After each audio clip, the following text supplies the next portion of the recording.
Thanks everyone for coming back for another segment of the MCR. My name's TJ, Mac is to my left. We're both in our black and red flannel shirts. Thirsty is on the line.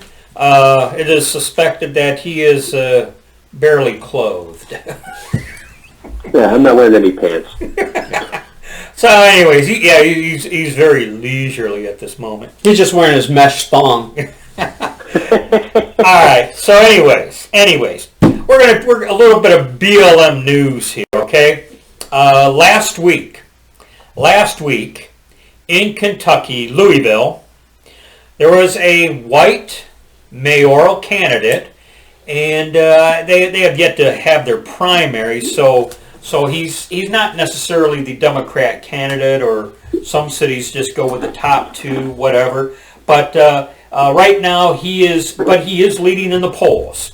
So we have this white mayoral candidate, Democrat, and in his headquarters office, a guy comes in with a Glock, and I don't know if it was a 9mm Glock, but a guy comes in with a Glock. Weapon of war, according to the president. Yeah, and commences to start shooting. And the line here is, and the guy's name was Quintez Brown.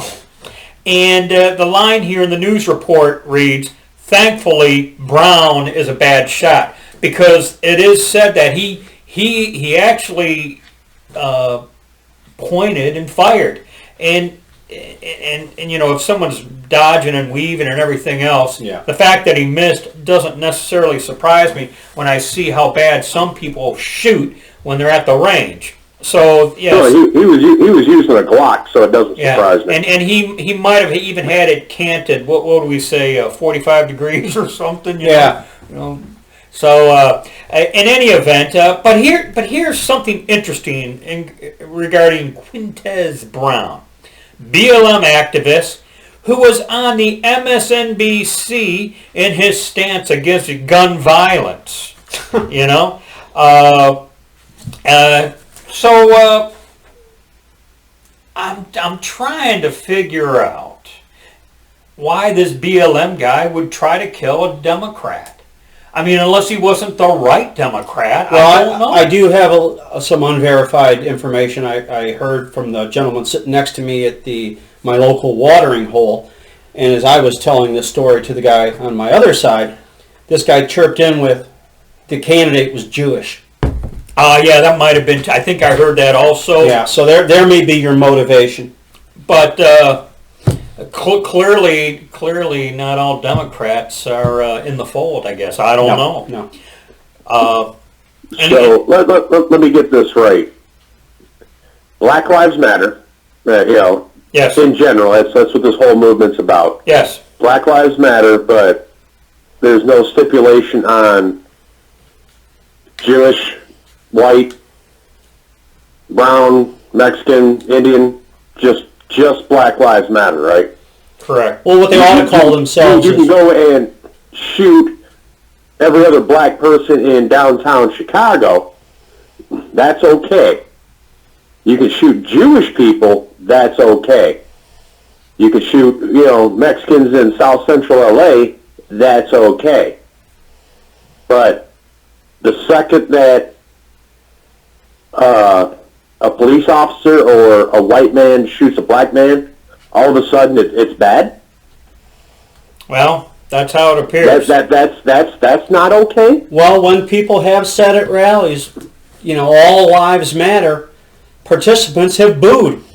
Yep. So that just confirms what you just said, or just answers your question, I should say. Well, as I like to say here, the plot thickens. Okay.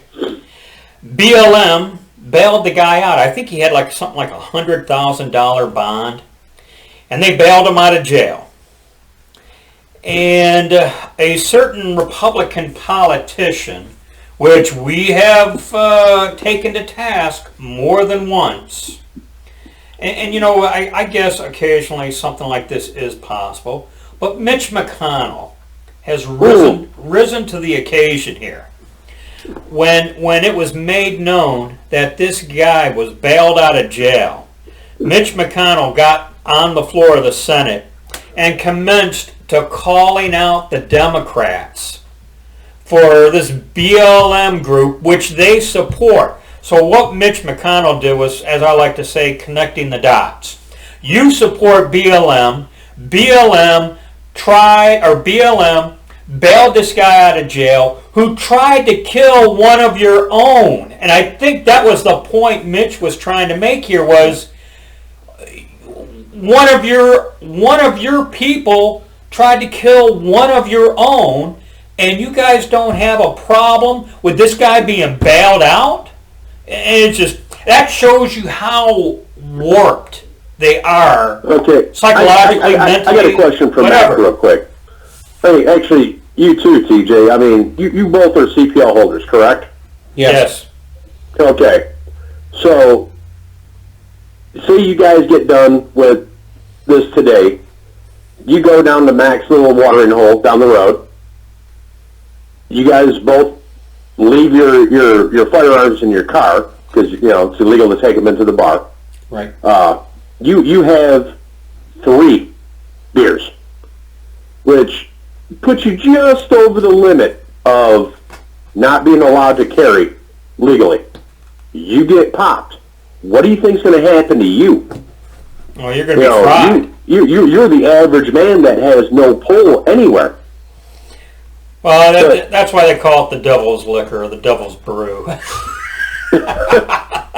So what I'm saying, though, is that these people are able to be bailed out by these high-ranking public officials, but if someone like you or I do have a slip in judgment, let's say, yes, well, we have to be crucified. Walking home, he went on the 5-mile trek, got some exercise, but he was carrying and he got clipped. He's going to be thrown under the frickin' jailhouse. Well, yeah, and you know what? The NRA is not bailing us out. No, that's why I go with the GOA, the Gun Owners of America. The NRA is nothing but a lobbyist. They're all about who's going to put whatever in their pocket. Well, they've already agreed to the whole the bump stock fiasco, and it's where are they now? Where are they now? Yeah, I don't want to get too far off topic, but I don't disagree. Well, what I wanted to do is I will confess, because like I said, we have taken Mitch McConnell to task more than once, but on occasion he does do something noteworthy. Well, like keeping Merrick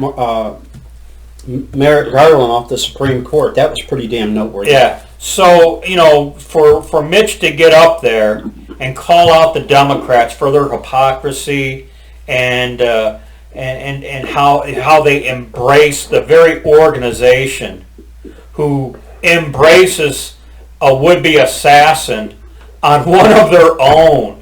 Can you get any more, as we sometimes say, bass-ackwards? Well, let me play the devil's advocate for a moment. He's only accused.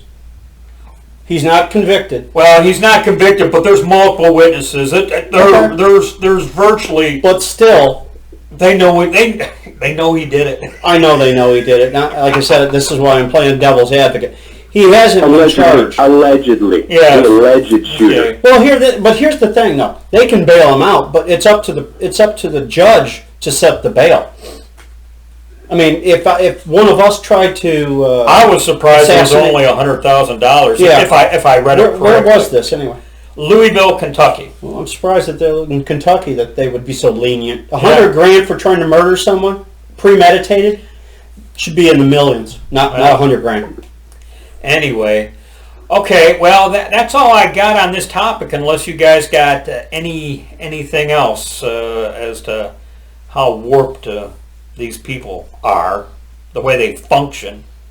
I mean, we've kind of said it before, you can't reason with these people. When you wonder why we say you can't reason with these people, this would be an example of why you can't reason with these people. Right. If they're willing to do this to one of their own and then give them a pass, I just don't.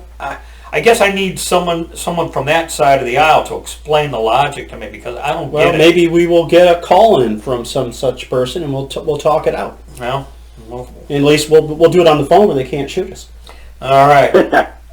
So are we done here? I think so. All right. I think I just got to throw out one thing to our viewers. If you try to Google the MCR, it brings up the band My Chemical Romance. So you're going to have to do a little bit more digging. Apparently, we haven't really hit that. Well, we that are. mainstream Google effort yet. So. If you go down about 4 or 5, you will find us. Okay. Which is way better than we were as the Michigan Conservative Roundtable, which was about 13 millionth on the list. yeah. So okay, yeah, because I found My Chemical Romance. That's all I could find. Chemical Romance. Which not a good band. No, well, I don't know about them, but All right, so that's going to be a wrap with Thirsty on the phone and the men in red and black. As always, be safe, watch your 6, and don't tread on me.